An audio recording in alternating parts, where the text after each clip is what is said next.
C'est ce 30 mai que sera rapatrié le corps d'Etienne Tshisekedi Wamulumba de Bruxelles.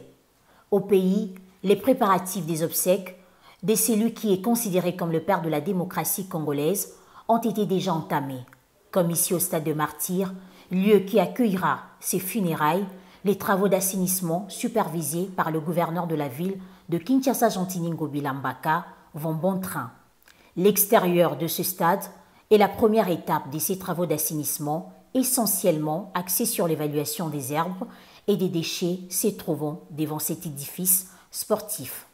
Des travaux, nonobstant, les préparatifs des obsèques de Sphinx de Limete entrent aussi dans le cadre du programme Opeto du nouveau gouverneur de Kinshasa, explique Yannick Kimbuta, directeur technique de la régie d'assainissement de Kinshasa. Nous avons été honorés par la présence de son Excellence Monsieur le gouverneur de la ville qui est venu lui-même superviser et assister aux travaux de nettoiement des alentours du stade de Martyrs. Ceci rentre tout d'abord dans le cadre du programme urgent initié par le gouverneur Kinbopeto, mais aussi en préparation des obsèques du père de la démocratie, M. Etienne Tshisekedi. Ce rapatriement est salué par Chabamba Odette, présidente ad intérim de la Confédération du Rassemblement des Tshisekedistes démocrates.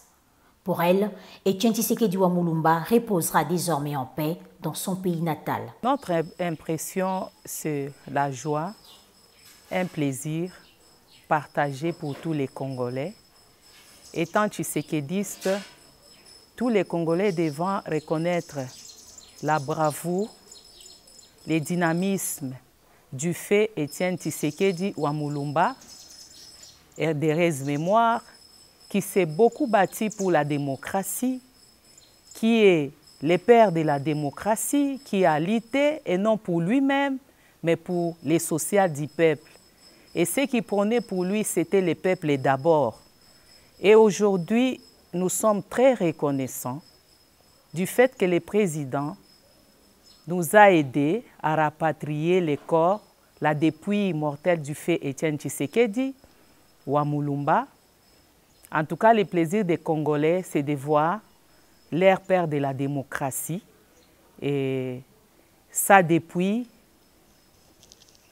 et venir au pays pour l'enterrement digne de son nom.